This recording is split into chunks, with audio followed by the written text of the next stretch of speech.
ना इश्क है किसी से ना कोई यार है। किसी का कहना है कि ना इश्क है किसी से ना कोई यार है, ना इश्क है किसी से ना कोई यार है। अब तो सिर्फ और सिर्फ कामयाब होने का भूत सवार है। अब तो सिर्फ और सिर्फ कामयाब होने का भूत सवार है। जय हिंद, नमस्कार दोस्तों, स्वागत है आप सभी का ज्ञान जीएस रिसर्च सेंटर में। उम्मीद करते हैं कि आप कुशल मंगल स्वस्थ होंगे। अब अपने शिक्षा को अध्ययन करने के लिए कठिन से कठिन मेहनत कर रहे होंगे। चलिए आज हम बात करते हैं, पिछले वीडियो में हम बात किए थे कि अनुवाद की दुनिया में एक कदम पैर रख चुके हैं, अब दूसरा पैर रखने जा रहे हैं, यानी अनुवाद के मार्ग में हम पहुंच चुके हैं। आज हम बेहतर तरीके से मैं आपको अनुवाद बनाना सिखाऊंगा, एकदम जीरो लेवल से। उम्मीद करते हैं कि आप आज तक संस्कृत नहीं पढ़े होंगे या पढ़े भी होंगे तो सबसे अलग देंगे, एक जादुई ट्रिक के हिसाब से देंगे और बेहतर आपको बनाने का प्रयास करेंगे। चलिए आज बात करते हैं हम। सबसे पहले वीडियो में हम पढ़े थे पुरुष और वचन, उसके हिसाब से कर्ता के बारे में हम अभी चर्चा करेंगे। देखिए संस्कृत में पुरुष तीन होते हैं, एक वचन, द्विवचन, नहीं वचन, एक वचन, द्विवचन, बहुवचन। पुरुष होते हैं तीन, प्रथम पुरुष, मध्यम पुरुष, उत्तम पुरुष। हम अभी बात कर रहे हैं कर्ता यानी सब्जेक्ट का। हम बात करते हैं कर्ता यानी सब्जेक्ट का कि प्रथम पुरुष के एक वचन में अगर कर्ता रहेगा, ठीक है, प्रथम पुरुष के द्विवचन में कर्ता क्या रहेगा, इस पर चर्चा करते हैं। चलिए हम बात करते हैं स सा तत्। स मतलब पुल्लिंग के लिए, सा मतलब स्त्री के लिए, तत् मतलब नपुंसक के लिए।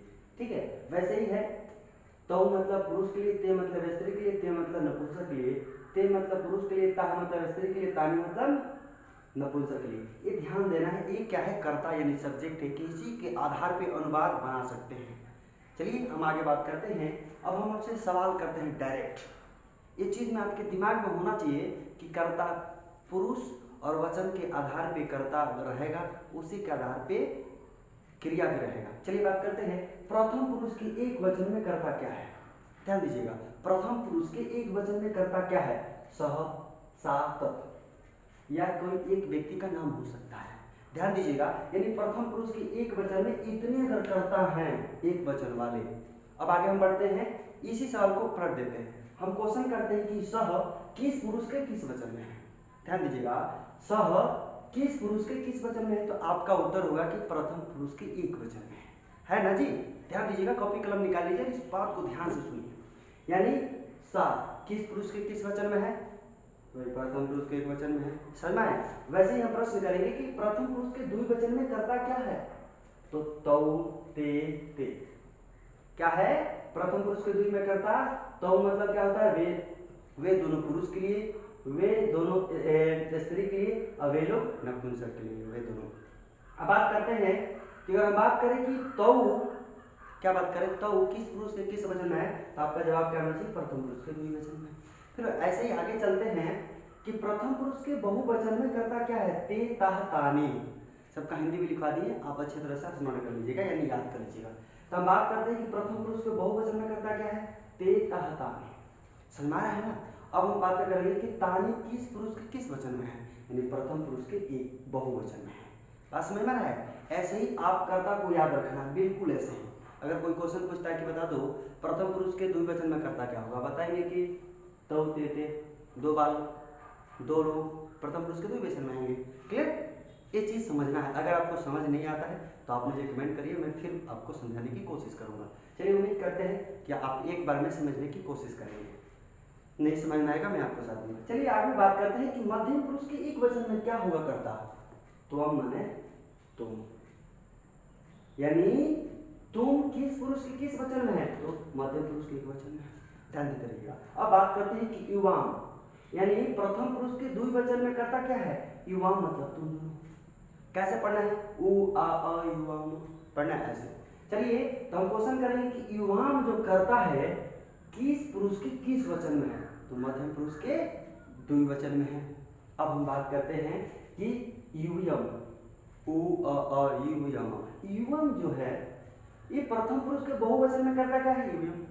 युवम किस पुरुष के किस वचन में है, मध्यम पुरुष के बहुवचन में। ये सवाल दिमाग में होना चाहिए। अभी हम कर्ता की बात कर रहे हैं। फिर हम आते हैं तीसरा, यानी उत्तम पुरुष के एक वचन में कर्ता क्या है, अहम यानी मैं। अब बात करेंगे कि अहम किस पुरुष के किस वचन में है, किसमें है? प्रथम उत्तम पुरुष के एक वचन में। अब हम बात करते हैं कि आवाम, यानी उत्तम पुरुष के द्विवचन में करता क्या होगा? आवाम, आ और आवाम। आवाम किस पुरुष के किस वचन में है? तो उत्तम पुरुष के द्विवचन में। अब बात करते हैं कि उत्तम पुरुष के बहुवचन में करता क्या होगा? तो वयम होगा ना, वयम मतलब हम लोग। अब बात करते हैं कि वयम किस पुरुष के किस वचन में है? तो उत्तम पुरुष के बहुवचन में। ऐसे आपसे सवाल किए जाएंगे। ये आज रहा कर्ता का फॉर्मेट। कर्ता ऐसे याद करना है, कर्ता के हिसाब से क्रिया लगता है। अब हम बात करते हैं, ध्यान दीजिएगा, आज हम अभी बात करने वाले हैं क्रिया का। केवल किसका बात करने वाले हैं? क्रिया का। तो अभी हम बात कर रहे हैं आपके सामने, ठीक यहाँ हम दिखाएंगे, ठीक है, यहाँ दिखाएंगे कि संस्कृत में लकार कितने प्रकार के होते हैं, यानी जिसको काल बोलते हैं। यानी 5 होते हैं संस्कृत में, होते तो 10 हैं, लेकिन हम 5 सामान्य रूप से पढ़ते हैं। पहला है लट लकार। पहला क्या है?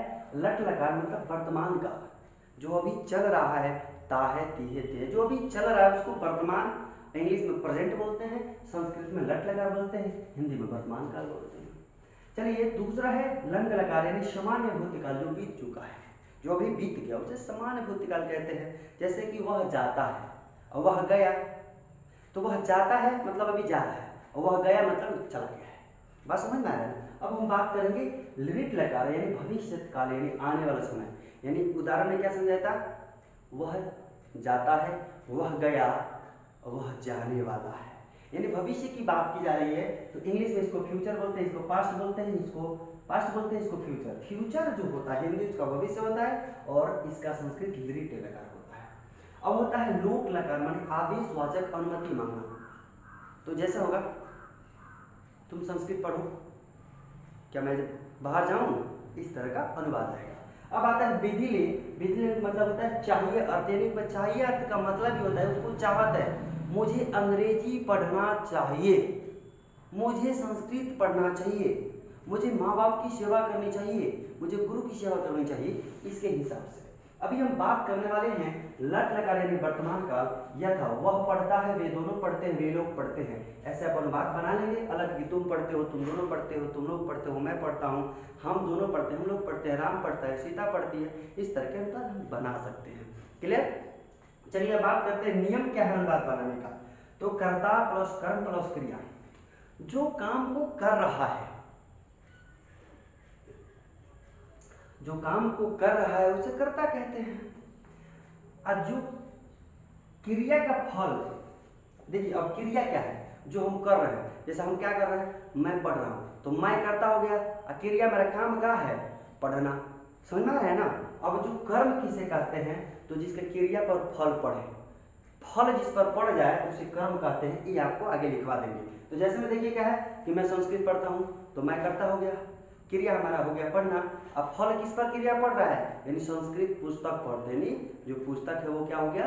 कर्म हो गया। चलिए बात करते हैं ध्यातव्य का मतलब होता है नोट, जिसको इंग्लिश में हम नोट बोलते हैं। कर्ता के अनुसार क्रिया लगाते हैं। अगर कर्ता प्रथम पुरुष के एक वचन में, ध्यान दीजिएगा, यानी कर्ता प्रथम पुरुष के एक वचन में है, तो यहाँ ध्यान दीजिएगा धातु क्रिया पठ, पठ धातु लट लकार वर्तमान का, यानी प्रथम पुरुष के एक वचन में अगर कर्ता है तो क्रिया देखिए प्रथम पुरुष का एक वचन लगेगा। ध्यान दीजिएगा इस बात का, एकदम इंपॉर्टेंट बात है। यानी जो कर्ता है यानी प्रथम पुरुष के एक वचन में है, तो क्रिया भी प्रथम पुरुष के एक वचन का लगेगा। एक अनुवाद या नियम के अनुसार कर्ता के अनुसार क्या लगता है? क्रिया लगता है। बात समझ में आ गया ना आपको? ध्यान दीजिएगा, अगर कर्ता प्रथम पुरुष के द्विवचन का होगा, तो यहाँ भी क्रिया प्रथम पुरुष के द्विवचन, यानी ये तह लगेगा। अगर कर्ता प्रथम पुरुष के बहुवचन का है, तो क्रिया भी प्रथम पुरुष के बहुवचन यानी अंति लगेगा। समझ में आ रहा है? ये क्रिया है, अभी क्रिया की और कर्ता और क्रिया की बात की जा रही है। अभी आगे और बताएंगे। अगर कर्ता प्रथम पुरुष के एक मध्यम पुरुष के एक वचन है, तो क्रिया भी मध्यम पुरुष के एक वचन में सी लगेगा। ध्यान दीजिएगा, समझ आ रहा है ना आप सभी को? चिंता नहीं करना है, मैं आपको समझा दूंगा। अगर नहीं समझ में आता तो कमेंट करिएगा भाई। अब बात करते हैं कि कर्ता अगर मध्यम पुरुष के द्विवचन का है, अगर युवान है, तो मध्यम पुरुष के द्विवचन में हमको थ लगेगा, थ। ध्यान दीजिएगा, अगर कर्ता मध्यम पुरुष के बहुवचन में है, यूयम है, तो मध्यम पुरुष के बहुवचन में क्रिया जो है थ केवल लगेगा। चलिए अब बात करते हैं कि अगर उत्तम पुरुष के एक वचन में कर्ता है यानी अहम, तो उत्तम पुरुष के एक वचन में जो क्रिया है आमी, वो आमी लगेगा। ध्यान दीजिएगा इस बात का, कर्ता और क्रिया का दो ही अनुवाद का सबसे मुख्य आधार है, बाकी बीच में जो कर्म कर्ण संप्रदान आते हैं ये आसानी से बन जाएगा। अब चलिए अगर कर्ता उत्तम पुरुष के द्विवचन में है, ध्यान दीजिएगा, अगर आवाम है तो यहाँ भी देखिए, ध्यान दीजिएगा एकदम, उत्तम पुरुष के द्विवचन में क्या है आवह, समझ में आ रहा है। अब चलिए अगर कर्ता हमारा उत्तम पुरुष के बहुवचन में वयम है तो ध्यान दीजिएगा उत्तम पुरुष के बहुवचन में क्रिया भी आमा होगा। ये हमारा कर्ता और क्रिया हो गया। अब मैं आपको अनुवाद पे सेट करके बताता हूँ, यानी धातु जिसको हम क्या बोलते हैं वर्ड बोलते हैं ना, वर्ड होता है ना, जैसे वर्ब जो होता है उसकी बात कर रहे हैं, वर्ब माने जो धातु होता है। अब ध्यान दीजिए इस बात का, अगर प्रथम पुरुष के एक वचन हमारा कर्ता स है, स माने वह, तो अब देखिए वह पढ़ता है, पढ़ता है, तो अब देखिए ध्यान दीजिएगा, पट में ती जोड़ेंगे तो पढ़ती, यानी सह पढ़ती वह पढ़ता है। अब वे दोनों पढ़ते हैं तो सह नहीं तो पढ़ता है। अब देखिए वे लोग पढ़ते हैं ते पठन्ति, ध्यान दीजिएगा इस बात, एकदम बिल्कुल आपको ध्यान देना है। अगर तुम पढ़ते हो, तुम ऊपर देखिए यहाँ तुम, यहाँ पठसी, तुम पढ़ते हो तो तुम पढ़सी। फिर अगर बात करते हैं कि युवाम यानी तुम दोनों पढ़ते हो, तो ध्यान दीजिएगा युवाम पढ़ता यानी तुम दोनों पढ़ते हो। अब बात करेंगे युयम का, यानी तुम लोग पढ़ते हो तो युयम पठथ, यानी मैं पढ़ता हूँ तो अहम पठामी। ध्यान दीजिएगा अगर हम कहते हैं कि हम दोनों पढ़ते हैं तो अवाम पठावा, पठावा। अगर वयम तो वयम पठामा। अब देखिए ये तो हमारा अनुवाद हो गया, ये धातु हो गया पढ़ना का। अगर लिखना का है, दौड़ना का है, हंसना का है तो कैसे बैठाएंगे, ये मैं आपको लट लकार का बारे में बता देता हूँ कि पर क्रिया पर धातु कैसे बैठाएंगे, जरा ध्यान दीजिएगा। अगर यहाँ पठ बैठा है ना, अब देखिए ये क्रिया हमारा है, ये मूल क्रिया है, ये क्रिया भूलना नहीं है, ये क्रिया है, पूरा क्रिया है, 9 को क्रिया है, इस पे धातु बैठाएंगे। देखिए पट प्लस ती पठती, पट प्लस तह पठता, पट प्लस अंति पठंती, पट प्लस सी पठसी, पट प्लस पटधन था पठता, पटधन था पठत, पटधन आमी पठामी। आ है उसका आकार हो जाएगा, साकार मिलेगा तो ठा हो जाएगा मिल पठामी। पट प्लस आवह पठावह, पटावा ना पठावह, ध्यान दीजिएगा इस बात का, ना तो लड़का कौन कहता पटावा पटावह, अरे मूर्ख लोग, पट प्लस आवह, ठीक है, तो पठावह, पटावा ना पठावह। अब हो गया कि पट प्लस आमह पठावह, क्लियर। अब आपको एक छोटा सा एग्जाम्पल पे और समझाते हैं। आपको दे दिया जाए, क्या दिया जाए बाबू, ध्यान दीजिएगा, अगर आपको दे दिया जाए गच्छ का, देखिएगा तो ध्यान दीजिएगा ये गच्छ हो गया हमारा धातु, क्या होगा बाबू, धातु, ध्यान दीजिएगा ये धातु हो गया हमारा। इस पर क्या करना है, कुछ नहीं करना, सुनना है। ये गच्छ है ना, गच्छ प्लस ती गच्छति, गच्छ प्लस तह गच्छतः, गच्छ प्लस अंति गच्छन्ति, गच्छ प्लस सी गच्छसि, गच्छ प्लस थ गच्छतः, गच्छ प्लस थ गच्छत, गच्छ प्लस आमी गच्छामि, गच्छ प्लस आवह गच्छामः, गच्छ प्लस आमः गच्छामः। ऐसे ही मैं आप सभी को बोल रहा हूँ, आप लिख पर लिख के लाइएगा। लिख मन होता है लिखना, पट का हो गया है, लिख का लिख लेना है, धाव मतलब होता है दौड़ना, पच मतलब होता है पकाना, ठीक है। इस सारी चीज़ों पर आप लिख के लाएंगे। उम्मीद करते हैं कि अगली बार जब हमको मिलेंगे अनुवाद की दुनिया में बहुत बेहतर बनाएंगे। जय हिंद, वंदे मातरम। अगले वीडियो में मिलते हैं, सभी को सादर अभिवादन, धन्यवाद करते हैं।